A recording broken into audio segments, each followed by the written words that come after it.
Developing bad office habits will have a dramatic impact on your work-life experiences. Individuals who negatively impact the workplace environment for others may directly impact their performance and how others work with them.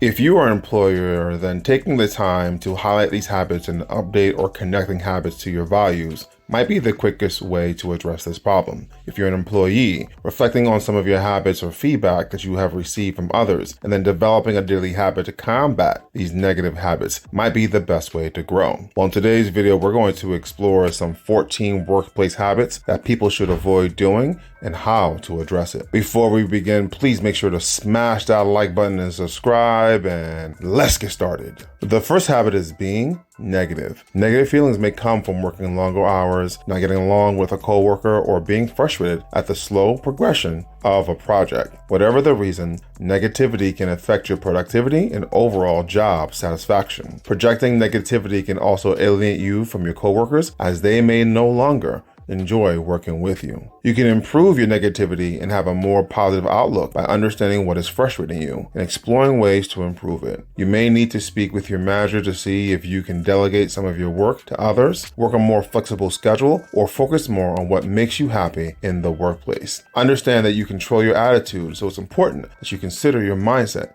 and find what works for you. One strategy could be to set an alarm that will have you reflect on if you have been negative for the day.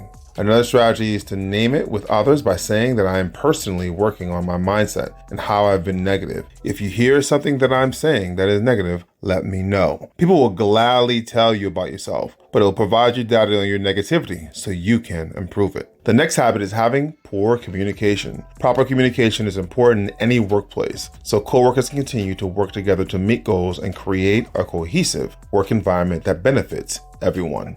To make sure you engage in proper communication, actively listen to others, respond promptly to important email correspondence, return phone calls, and be open to discussing opinions and new ideas. Another way to work on your communication is to identify all the ways you communicate with people. Then work on improving one aspect of your communication weekly rather than immediately. One thing that I do to improve my communication approach with my teachers or with my staff is to set aside time to either respond to emails or check in with others.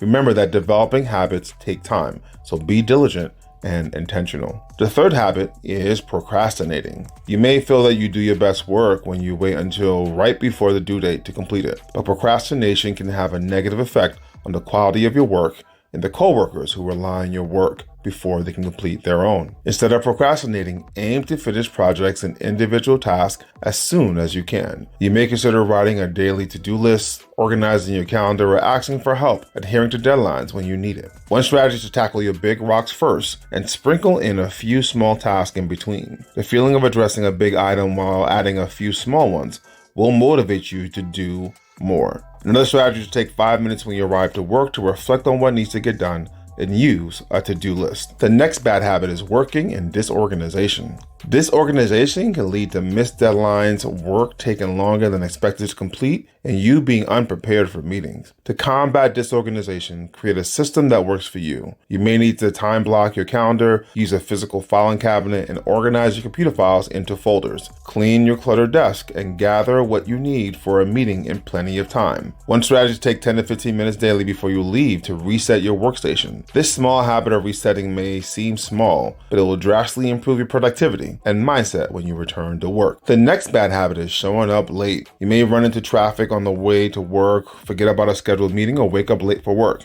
These circumstances can happen even with the most well-meaning of employees. However, regular or ongoing tardiness is unprofessional. To show up on time for work or meetings during the day requires that you build a habit of budgeting enough time in your day to make sure you're arriving on time. The next bad habit is not being a team player. Even if you work in a more solitary role, there will more likely be a time when you need to work with your coworkers to finish a project or accomplish a shared goal.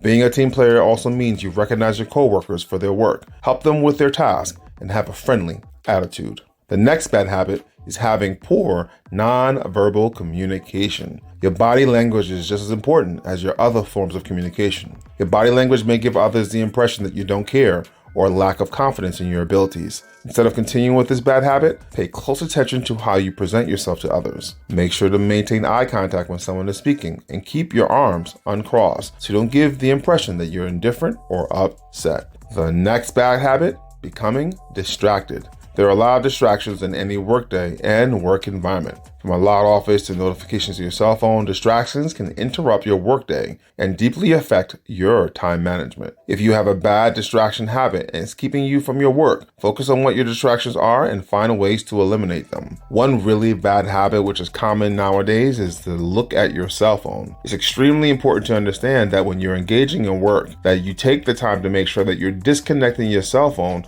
when you're having an important conversation or in a critical meeting. Next, not accepting feedback. Even if you've been in the same career for several years, there's always the opportunity to learn. Your manager and maybe even your peers may provide you with feedback on your work, and it's key that you're able to accept and appreciate that feedback. If you aren't able to, you can limit your potential for advancement opportunities. The next bad habit, taking too many breaks. When you're away from your work for too long, it can lessen your actual working hours. Even though your employer may allow you to have breaks throughout the day, it's important to keep them to a reasonable quantity and length. The next bad habit, having a poor attitude. Consider the benefits of staying professional in the workplace, no matter how frustrating of a situation you may be in. These benefits include a positive working relationship with your coworkers, increased motivation and productivity, and more job satisfaction, to name a few. Poor attitudes usually come from being stressed or being unhappy in your current role, but no matter the reason, it's usually something you can manage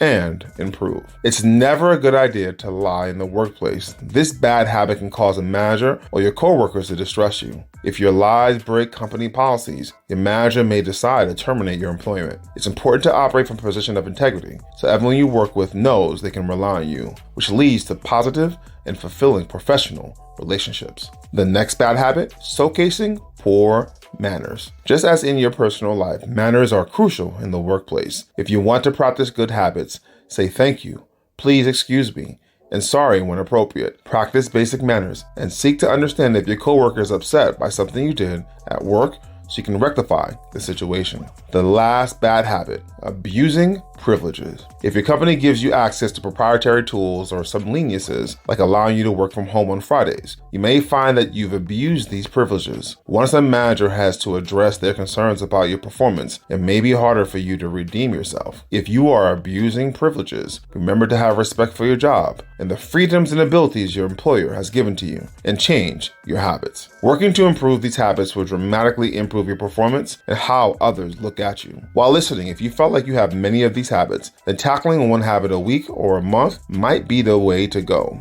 The goal is to change your negative habits rather than doing something for a short time and then reverting back to your old ways. And that's it. Please make sure to smash that like button and subscribe, and thanks for watching.